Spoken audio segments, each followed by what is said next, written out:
Shalom T വിയുടെ എല്ലാ പ്രേക്ഷകർക്കും മഞ്ഞുതുള്ളികൾ എന്ന ഈ പ്രോഗ്രാമിലേക്ക് സ്വാഗതം. നമ്മൾ കുറച്ച് എപ്പിസോഡുകൾ ഈ മഞ്ഞുതുള്ളികൾ എന്ന ഈ പ്രോഗ്രാമിലൂടെ നമ്മൾ കടന്നുപോയി. പുതിയ ചില എപ്പിസോഡുകളുമായി നിങ്ങളുടെ മുന്നിലേക്ക് വരികയാണ്. നിങ്ങൾ തരുന്ന പ്രോത്സാഹനം, അതുപോലെ അഭിപ്രായം, ചെറിയ കുറവുകൾ, ഇതെല്ലാം ഞങ്ങൾ സ്വീകരിച്ചുകൊണ്ട് വീണ്ടും ഞങ്ങൾ മുന്നോട്ട് നീങ്ങുകയാണ്. നിങ്ങളുടെ എല്ലാ പ്രോത്സാഹനത്തിനും നന്ദി അറിയിച്ചുകൊണ്ട് അടുത്ത ഒരു എപ്പിസോഡിലേക്ക് കടക്കുന്നു.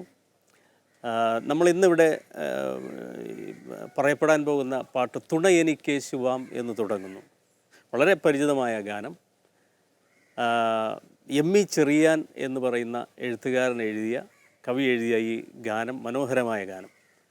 ഈ ഗാനത്തിലൂടെ ഒന്ന് പോകുമ്പോൾ നമുക്ക് ആശ്രയിപ്പാൻ നമ്മുടെ തുണയായി യേശു മാത്രമേ ഉള്ളൂ. യേശു അല്ലാതെ നമുക്ക് ഈ ലോകത്ത് മറ്റാരെയും ആശ്രയിപ്പാനായിട്ട് ഇല്ല. നമുക്ക് എപ്പോഴും യേശുവിനോട് ചേർന്ന് ജീവിക്കാൻ തക്കവണ്ണം നമുക്ക് ഇടവരട്ടെ. ദുഃഖങ്ങളിലും പ്രയാസങ്ങളിലും പ്രതിസന്ധിയിലുമെല്ലാം നമ്മെ കരം പിടിച്ച് നടത്തുന്ന ആ ദൈവത്തിൻ്റെ കരങ്ങളിൽ നമ്മെ തന്നെ ഏൽപ്പിച്ചു കൊടുത്തുകൊണ്ട് നമുക്കെന്നും ജീവിക്കാം. ഈ ഗാനം നമുക്ക് ശ്രദ്ധയോടെ കേൾക്കാം. ഈ ഗാനം നിങ്ങൾക്കായി ജെസ്സി ആലപിക്കുന്നു.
നമുക്ക് അടുത്തൊരു ഗാനത്തിലേക്ക് കിടക്കാം.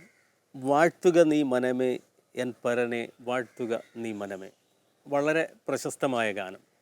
ചില സഭകൾ ഇത് വിവാഹ സമയത്ത് പാടുന്നുണ്ട്, ഭവനങ്ങളിൽ പാടുന്നുണ്ട്, പള്ളികളിൽ ഇതുപോലെ പാടുന്നുണ്ട്. അങ്ങനെ വിവിധ സമയങ്ങളിൽ പാടുന്ന പ്രശസ്തമായൊരു ഗാനം. ഈ ഗാനം എഴുതിയിരിക്കുന്നത് മഹാകവി KV സൈമൺ സാറാണ്. സൈമൺ സാറിനെ കുറിച്ചൊക്കെ നമ്മൾ കഴിഞ്ഞ എപ്പിസോഡുകൾ അനേകം പറഞ്ഞിട്ടുള്ളത് കൊണ്ട് അതിലേക്ക് ഞാൻ കടക്കുന്നില്ല. വളരെ മനോഹരമായി ഈ ഗാനം രചിക്കപ്പെട്ടിട്ടുണ്ട്. വാഴ്ത്തുക നീ മനമേ. ദൈവത്തെ, നമ്മുടെ ജീവിതം മുഴുവൻ ദൈവത്തെ വാഴ്ത്തുവാനും സ്തുതിക്കുവാനും പുകഴ്ത്തുവാനും ആയിട്ടുള്ളതാണ്. നമ്മളെ ഇന്ന് ഈ നിലനിൽക്കുന്നത് പോലും ദൈവത്തിൻ്റെ കരുണയാണ്, ദൈവത്തിൻ്റെ അനുഗ്രഹമാണ്. അതുകൊണ്ട് എത്ര സ്തുതിച്ചാലും നമുക്ക് മതിയാകില്ല. ഏത് നിമിഷവും നാം ദൈവത്തെ സ്തുതിക്കുവാനായി, സ്തോത്രം ചെയ്യുവാനും അതിനായും കടപ്പെട്ടിരിക്കുക. കാരണം നമുക്ക് തന്ന ജീവിതത്തെ ഓർത്താൽ, നമുക്ക് തന്ന കുടുംബത്തെ, നമുക്ക് തന്ന മക്കളെ, നമുക്ക് തന്ന സഹോദരങ്ങളെ, നമുക്ക് തന്ന ജീവിത സാഹചര്യങ്ങളെ, നമുക്ക് തന്ന സുഖ സൗകര്യങ്ങളെ, ഇവയെല്ലാം ഓർത്ത് ദൈവത്തിന് നന്ദി പറയുവാൻ തക്കോണം നാം എല്ലാം കടപ്പെട്ടിരിക്കുന്നു.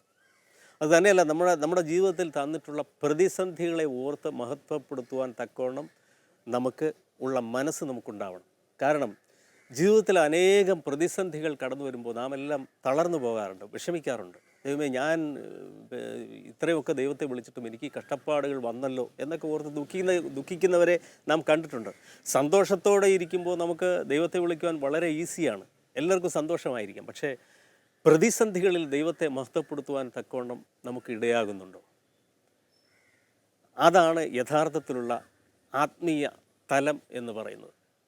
നമ്മുടെ യേശുവിനെക്കുറിച്ച് പറയുമ്പോൾ യേശു അനുഭവിച്ച കഷ്ടപ്പാടുകൾ, വേദനകൾ, പ്രയാസങ്ങൾ അവയെല്ലാം ക്ഷമയോടെ നാഥൻ ഏറ്റുവാങ്ങി. നമുക്കും നമ്മുടെ ജീവിതത്തിൽ പ്രതിസന്ധികൾ, പ്രയാസങ്ങൾ, പ്രശ്നങ്ങൾ വരുമ്പോൾ ക്ഷമയോടെ അതെല്ലാം സ്വീകരിക്കുവാൻ, ആ സഹനങ്ങളെ ക്ഷമയോടെ സ്വീകരിക്കുവാൻ തക്കവണ്ണം നമുക്ക് ഇടവരട്ടെ. ഈ സഹനത്തിനൊക്കെ നമുക്കൊരു കിരീടം ദൈവം കരുതിയിട്ടുണ്ട്. നമ്മുടെ ജീവിതത്തിലെ സഹനങ്ങളെല്ലാം മാറി വലിയ ജീവ കിരീടം പ്രാപിക്കുവാൻ തക്കവണ്ണം നമുക്കും ഇടവരട്ടെ. ഈ ഓട്ടം, ക്രിസ്തുവിനെ ലക്ഷ്യമാക്കിയുള്ള ഈ ഓട്ടം നമുക്ക് വലിയ അനുഗ്രഹത്തിന് കാരണമാവട്ടെ. ആ കിരീടം നമുക്കെല്ലാം ഏറ്റുവാങ്ങുവാൻ തക്കവണ്ണം ഇടവരട്ടെ എന്ന് മാത്രം പറഞ്ഞുകൊണ്ട് ഈ ഗാനത്തിലേക്ക് കടക്കുന്നു. ഈ ഗാനം നിങ്ങൾക്കായി അവതരിപ്പിക്കുന്നത് മനീഷ.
അനുഗ്രഹത്തിൻ അധിപതിയെ അനന്തകൃപാ പെരുന്നതിയെ.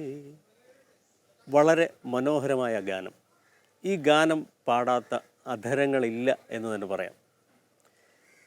നമ്മുടെ പള്ളികളിലും കൺവെൻഷൻ യോഗങ്ങളിലും ഭവനങ്ങളിലുമൊക്കെ നിരന്തരം പാടിക്കൊണ്ടിരിക്കുന്ന ഗാനം. ഈ പാട്ട് പാടുമ്പോൾ തന്നെ നമുക്കൊരു ഊർജം നമ്മിലേക്ക് കടന്നു വരും, ഒരു അനുഗ്രഹം നമ്മളിലേക്ക് ഒഴുകി വരും. അത്രയ്ക്ക് അനുഗ്രഹിക്കപ്പെട്ട ഒരു പാട്ടായത്. നമ്മുടെ ജീവിത സാഹചര്യങ്ങളിൽ എപ്പോഴും പാടി നടക്കാവുന്ന ഒരു ഗാനം.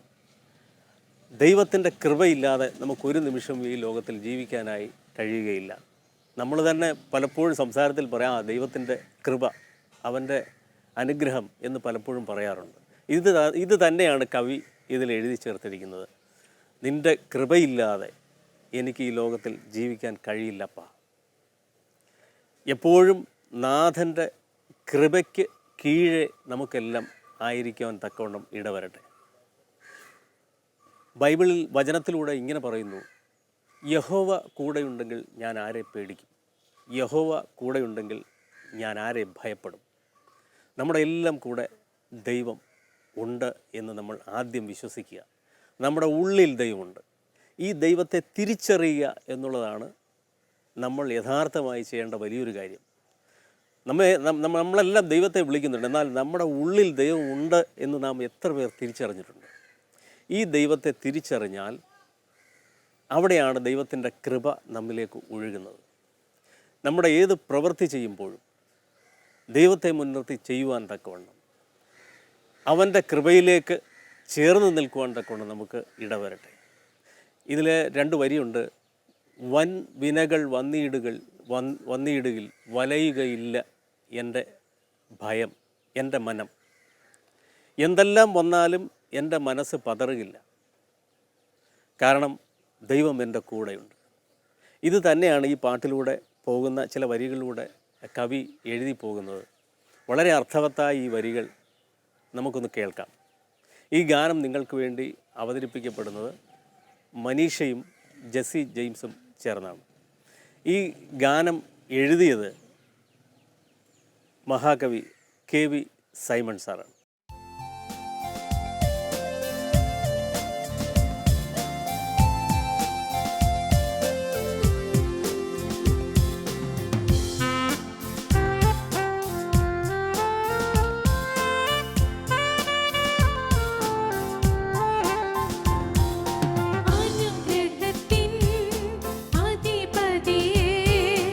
ആനന്ദകൃപാ പെരുന്നതിയേ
ഇന്നത്തെ ഗാനങ്ങളെല്ലാം നിങ്ങൾക്ക് ഇഷ്ടമായി എന്ന് കരുതുന്നു. ദൈവം വലിയ തൻ്റെ കരങ്ങളിൽ നമ്മളെല്ലാം കരുതട്ടെ, പുലർത്തട്ടെ എന്ന് മാത്രം പറഞ്ഞുകൊണ്ട് നിങ്ങളെല്ലാം ദൈവം അനുഗ്രഹിക്കട്ടെ എന്ന് പ്രാർത്ഥിച്ചുകൊണ്ട് ഇന്നത്തെ എപ്പിസോഡ് ഇവിടെ പൂർണ്ണമാകുന്നു. എല്ലാവർക്കും നന്ദി.